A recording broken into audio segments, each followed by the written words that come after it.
It was once said that she had only two ambitions in life: to make it in Hollywood and marry a military husband. Sadly, she would achieve neither.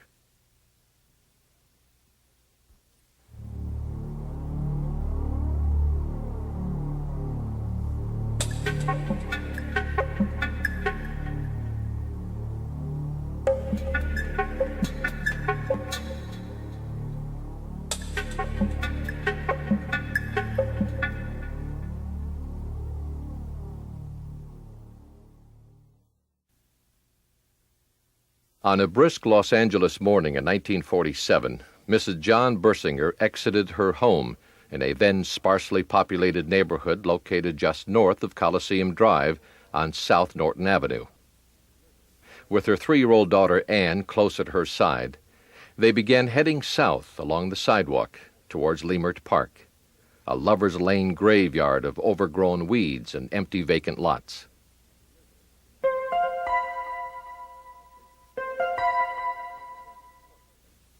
As they continued along, the little girl began to point in the direction of what appeared to be the broken remains of a department store mannequin, laying in two distinct halves, a few inches off of the sidewalk.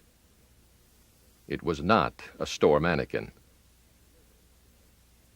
Police soon blanketed the area in what became a frenzied but fruitless search for clues. Estimated to have been placed there sometime before dawn, the body was that of a young girl, thought to be around 17 years of age, with recently dyed hair, its reddish-brown tint giving way to its original color of black, visible at the roots and just beginning to grow back out. The victim had been severed in two with an almost surgical-like precision. No blood was visible, either on or around the body, indicating the killing had taken place elsewhere. Both halves had been meticulously scrubbed clean, with bristles from the brush found still embedded in her flesh. Rope and wire burns covered the wrists, ankles, neck, and upper right thigh, indicating the victim had been trussed up and tortured prior to death.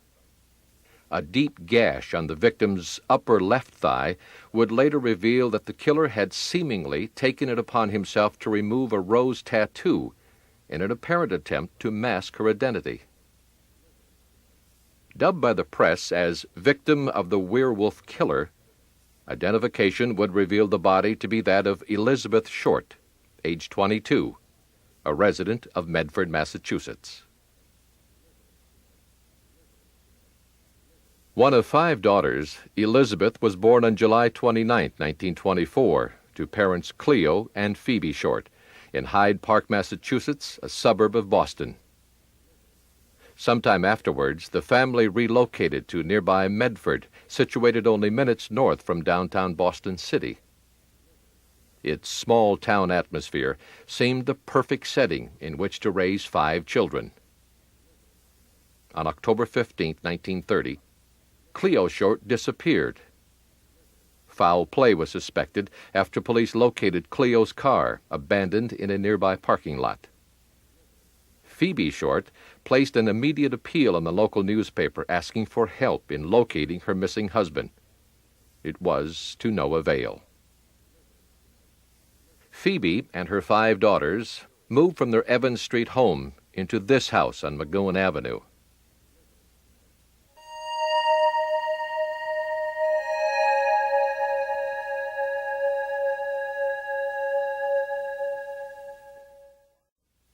The girls spent grades 1 through 6 at Swan Elementary School, ideally situated only blocks from their new home. Swan had been built to serve as an elementary school in the late 1800s, but changed into a junior high school in 1916. It remained a junior high until 1927, when, with the opening of Roberts, it reverted back to an elementary school. By the time Elizabeth entered Roberts Junior High School, she was already plagued with a history of medical problems that included acute asthma and childhood tuberculosis, with respiratory problems eventually resulting in an empyema operation to drain her right lung. Her 7th grade school record indicates an unusually low attendance, whereby she missed a total of 53 unexplained school days. By her 8th grade year, she had bounced back, with above-average marks in most of her subjects. In school, Elizabeth was a very hard worker, but she had to struggle to keep even a C average. Classmates recall that she was an exceptionally attractive girl, well-liked, and extremely nice to everyone. Elizabeth graduated Roberts and entered Medford High School in September 1939. It was also the month World War II began, and almost overnight, it seemed every other guy in America was wearing a uniform, and every other gal in America wanted one of those guys, including Elizabeth Short. By high school, Elizabeth had blossomed into one of the most beautiful girls in Medford, and students were calling her the Deanna Durbin of Medford High School. A schoolgirl's memento book recovered by police attested to the fact by noting the similarity between the two in no less than 10 different inscriptions. Elizabeth's focus in high school seemed somewhat lacking in respect to her previous grades at Roberts. The courses she took indicated a business interest, but by the end of her sophomore year, Elizabeth had dropped out of high school completely. The school itself managed to survive for another 25 years until fire finally forced its closure in 1965. Refurbished, the building today serves as an apartment complex. Elizabeth managed to stay around Medford for about a year after dropping out of high school, before she finally ended up in Miami Beach, Florida, working as a waitress. Phoebe Short, Elizabeth's mother, later told reporters that her daughter had decided on a warmer climate due to her serious asthma condition. Elizabeth met Major Matt Gordon, Jr. at a local Miami night spot. The two hit it off immediately, and for a time, it looked as though she had found her military husband. Gordon, a Flying Tigers pilot in the Air Corps, was stationed in Miami, but was then shipped overseas. Elizabeth kept in constant contact by writing to him, at one time sending him some 27 letters in a span of only 11 days. On January 30th, 1943, Elizabeth applied for work at Camp Cook, a military PICS near Santa Barbara, California, and was hired. Described by her former manager as one of the loveliest girls that she had ever seen, Elizabeth eventually earned the honor of Cutie of the Week. She told the manager that she needed the job desperately and had come out to California for health reasons. During her stay there, she kept pretty much to herself, though she was thought to be friendly with one particular soldier, a jealous Marine whom she was also rumored to be afraid of. She departed the base in early 1943 after only a brief stay. Closed after World War II, Camp Cook was reactivated briefly for use in the Korean War. It closed for good in 1953 and is now Vandenberg Air Force Base. After leaving Camp Cook, Elizabeth was somehow able to locate her missing father, Cleo Short, now living in Vallejo, California. She contacted him by letter asking for money. Thinking that was all she was after, he sent her some, only to have her use it to come visit him.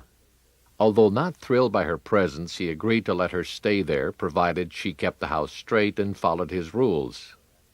Of course, she did neither, and shortly thereafter he kicked her out completely, saying that she never stayed home and always came in late. In September 1943, Elizabeth had taken up residence in Santa Barbara, not far from her old job at Camp Cook. She was now living in a small apartment on West Montecito Street and hanging out with soldiers almost every night. On September 23rd, she was taken into custody for being in a restaurant with intoxicated servicemen. Although Elizabeth herself was not drinking, she had told conflicting stories about her age, which was the primary reason that she was taken in. After a probation department hearing, she was given a ticket east and instructed to leave Santa Barbara and return to her home in Medford. By April 1945, Major Matt Gordon, Jr., still stationed overseas, finally gave in to Elizabeth's obsessive letter writing and proposed marriage. Elizabeth accepted, but before he could return home, his plane crashed in India and he was killed. Elizabeth continued her incessant pattern of wandering and finally returned to Medford in February 1946 for what would be her final visit home. During her stay, she was said to have worked as a cashier in one of the two local movie theaters located in familiar Medford Square. On April 17th, Elizabeth headed back to the West Coast, this time moving to Hollywood. Her early days there were filled with destitution, hunger, and poverty, living in a small hotel room on North Orange Drive. By the time summer arrived, Elizabeth had moved south to Long Beach. From mid-July until August 3rd, Elizabeth resided at the Washington Hotel in Long Beach, California. The hotel was located on Linden Avenue, a short distance from the local drugstore hangout, where she was said to have received her now infamous title. She frequented the store usually clad in black and often in the company of a serviceman. A group of local admirers began to jokingly refer to her as the Black Dahlia, black from her attire and Dahlia for her beauty. It was also rumored that the Dahlia reference came from the way in which she sometimes wore her hair. However, it is more than likely that the actual term itself was a play on the film titled The Blue Dahlia. It was also during this period in Long Beach that Elizabeth reportedly spent time in the local lesbian community, thus giving rise to the speculatory rumors that she had been slain by a jealous female rival. Captain Jack Donahoe, head of the Dahlia team, reasoned that the wounds inflicted on Short's body were similar in respect to those which had previously been performed by women in other cases. Elizabeth, having checked her suitcases at a Los Angeles bus station on January the 9th, would have been completely without clothes or makeup, and may have planned on borrowing those items from a female source. Later, though never completely confirmed, a girl matching Short's description was spotted by a barman at the Four-Star Grill on Hollywood Boulevard only 3 days before the murder. The girl, whom the bartender swore was Elizabeth Short, was seated in the company of 2 other women and described as cowardly withdrawn, possibly drugged, and wearing a crumpled black dress with torn nylon stockings. A week had gone by following the murder, and police still had no leads to go on, until an editor at one of the local newspapers received a phone call from a person claiming responsibility in the killing. In a male voice that could only be described as soft and silky, the mysterious caller recounted details about the mutilation of the body that no person, aside from the killer himself, could have possibly known. The caller was also described as egotistical and proud of the fact that he had, so far, eluded police, adding that he would be sending some of her souvenirs along soon. Within days, a patchwork-lettered envelope, reeking strongly of gasoline, would be plucked from the U.S. postal system and turned over to homicide detectives. The package contained the entire contents of Elizabeth Short's still-missing purse, and was theorized that whoever had sent the package had anticipated burning its contents, but had changed their mind. The package was literally covered in fingerprints. However, the gasoline had dissolved their oily substance, thus making latent identification impossible. The package also contained what police considered their best lead yet, Elizabeth Short's personal address book. Although it has often been described as her little black trick book, fueled primarily by the sole fact it contained 75 names and numbers, the book in reality was not even hers to begin with. On the book's brown leather cover was the name Mark M. Hansen and the year 1937. Hansen, described as a local theatrical manager in Hollywood, lived at 6024 Carlos Avenue and used to rent out rooms in his home to young and aspiring actress types.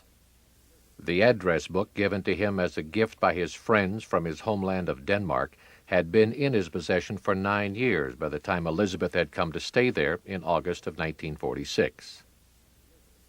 The book contained a multitude of Hollywood names, including some relatively well-known studio notables. Elizabeth, ever on the outlook for ways in which to get her foot in the door, took the address book with her when she left. The story was later verified by Ann Toth, a bit player and friend of Elizabeth's who lived at the residence with her. This parking lot now occupies the home's original site. It was in this mortuary that the halves of Elizabeth Short, so heinously separated only 1 week before, were placed back together and embalmed for final burial. Shipped out on January 21st, the casket was taken to nearby Union Station and placed on a train bound for Oakland. For a girl who had been almost constantly on the move, it was sadly to be her last trip anywhere. The next day, a 45-minute inquest was held detailing what the coroner had determined to be her main cause of death. Cleo Short, Elizabeth's estranged father, refused to attend, saying he hadn't seen Elizabeth since 1943 and did not wish to be involved in any way with his former family. Cause of death was found to be from 2 separate sources: concussion of the brain due to several sharp blows sustained from a blunt instrument, and from shock and hemorrhage due to a facial laceration in which the killer had carved into her features a sardonic ear-to-ear grin. Within the same week, police had also located what was purported to be Elizabeth's missing purse and 1 black shoe found lying in a trash can in front of this address only 2 miles north of the vacant lot where her body had been discovered. But by the time police got there, the can had been emptied and taken to the local dump site. The witness, however, had no trouble in picking out the items: the purse from its lingering scent and the shoe from its double heel cap, put on for her specially before she left San Diego. If this is true, then the killer would have been traveling north, away from the vacant lot, and probably back towards the scene of where the murder had actually taken place. The Crenshaw address where the items were first spotted was by coincidence located only less than a mile from Cleo Short's current residence at this address on South Kingsley Drive and Olympic Boulevard. Elizabeth moved into this building on Cherokee Avenue on November 11, 1946, and remained here until December the 5th. She roomed with 7 other girls on the top floor of the building in apartment number 501. Endowed with an almost childlike innocence, Elizabeth seemed like a fish out of water when it came to handling men. Known to have a different date every night, she had developed a reputation as a kind of tease among men, who perhaps wanted more than what she was willing to give them. What she did seem to want, however, was to settle down and one day raise a family, but given her fickle nature and incessant wandering pattern, it was safe to assume that day would be a long time in coming. Elizabeth left Hollywood December 5th, telling friends that she would be traveling north for Christmas to visit her sister in Berkeley. Instead, she headed south to San Diego. By the time she arrived in San Diego, she was once again destitute and penniless. Befriended by a young theater usherette named Dorothy French, Elizabeth was eventually invited to stay with Dorothy and her mother in their home located in Pacific Beach's Bayview Terrace housing project on Camino Pradero Drive. During her stay there, Elizabeth seemed reluctant to discuss her past, saying only that she had formerly been employed as a hat model and was the widowed war bride of Major Matt Gordon, Jr., an exaggerated claim that no one was ever actually able to verify. A frequent customer at this diner, located across the street from the housing projects, Elizabeth appeared moody and irritable at times over what was thought to be her failure to find work.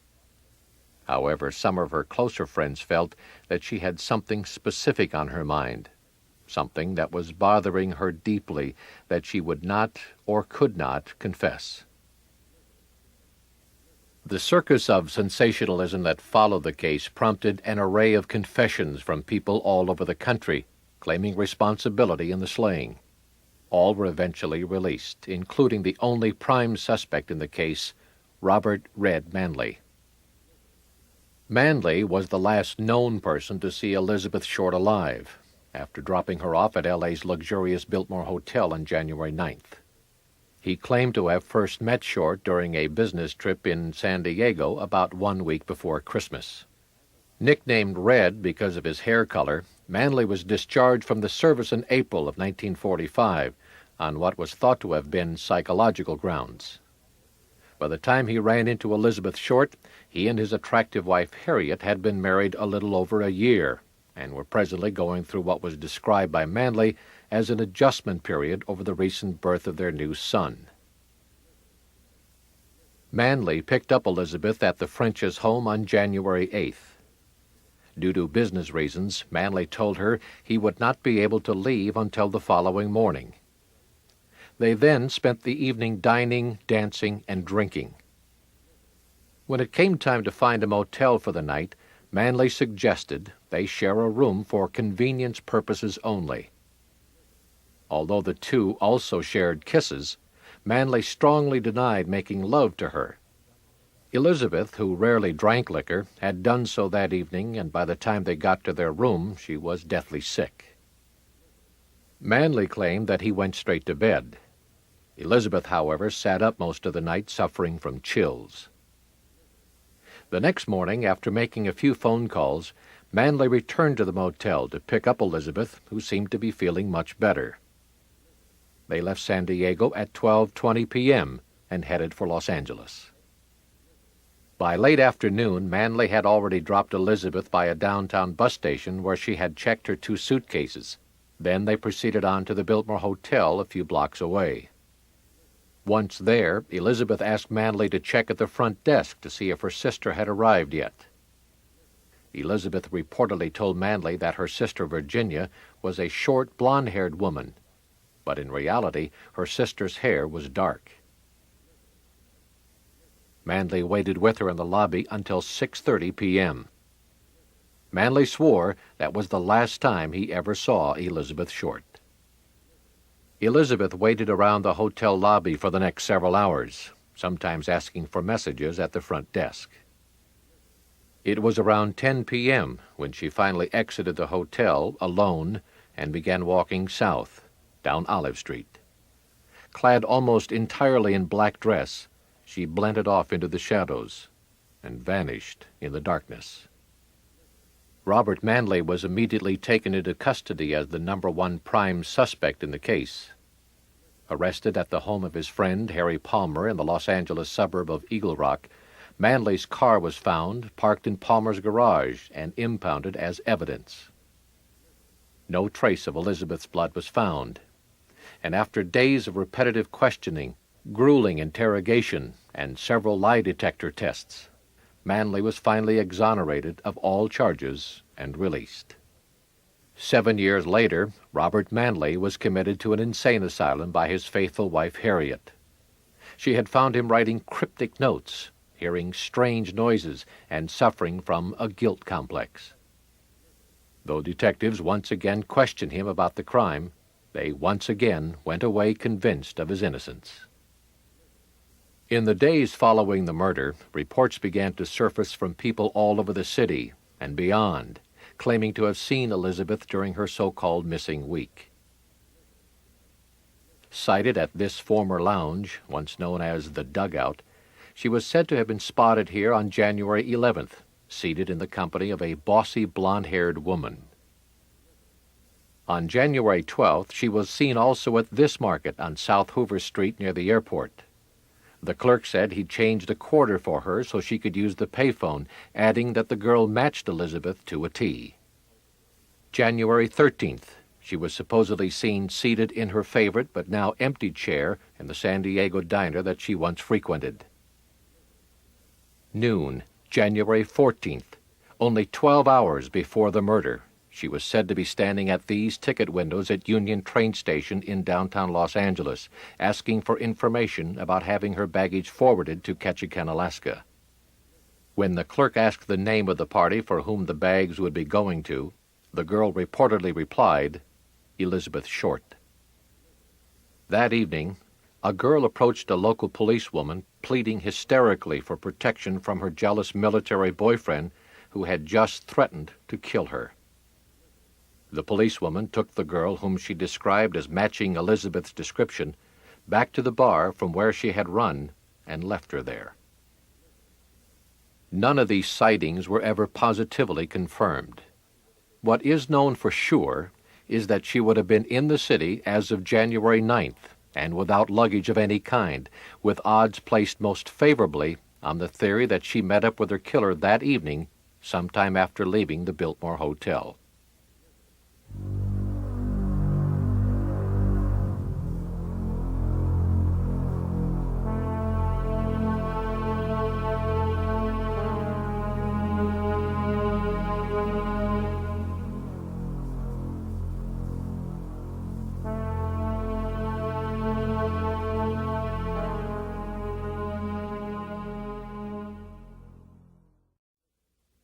The vacant lots that once populated the area along South Norton Avenue have today given way to a quiet residential neighborhood.